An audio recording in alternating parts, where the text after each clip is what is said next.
Why not Altermodern? Because the first element was this kind of exhaustion of the term, the prefix post. No, we're in postmodern times, post-history, post-feminism, post-everything. No, it's been 30 years now that we are living in the suburbs of history in some ways, referring to an event that was the modern, or feminism, or politics, or something that happened that we have left. We're not here anymore. No, we've got rid of the event, and we kind of, turn around it, since then. This feeling is at the end kind of unbearable in some ways.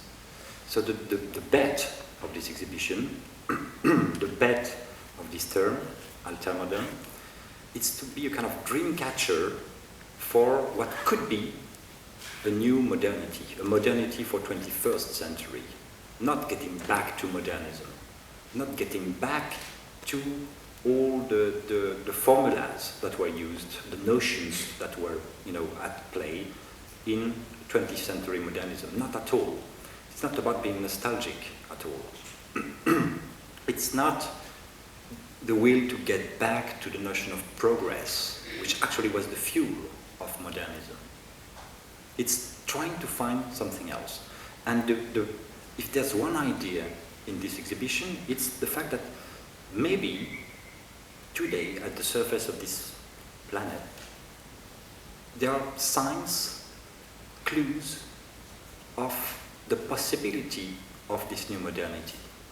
That would be, for the first time in history, a world modernity, a planetarian modernity, that concerns absolutely every place in the planet in some ways.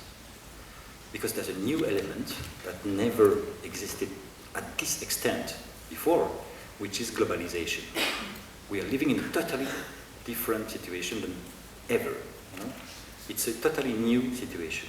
And out of this process, which is generally described, and for good reasons, as a negative process of standardization, homogenization of the planet, there might be a way to fight back in some ways.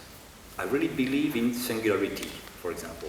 I really believe in the possibility of developing differences and not living under the same standardized, culture.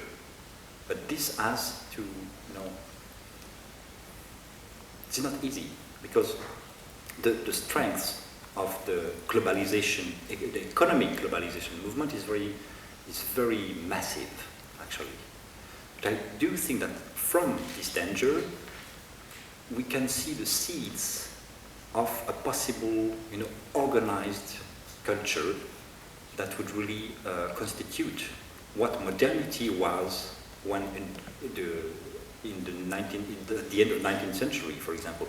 Never forget that modernity, and I really, stand for it, was born as a reaction to one level of standardization, which was the industrialization of the world, of the Western world.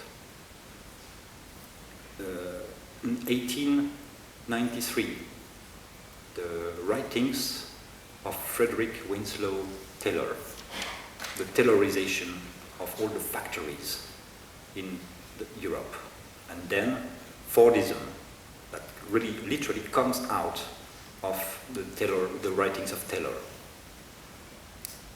This situation, this date, 1893, is a quite important moment in a way. It's the formulation of this first level of standardization, the idea of a pure control of time, a pure standardization, homogenization of the human activities in working places. Today we reached, 10 levels more, actually. Our everyday life is totally submitted to these ideas whose seeds are actually in the writings of Frederick Winslow Taylor.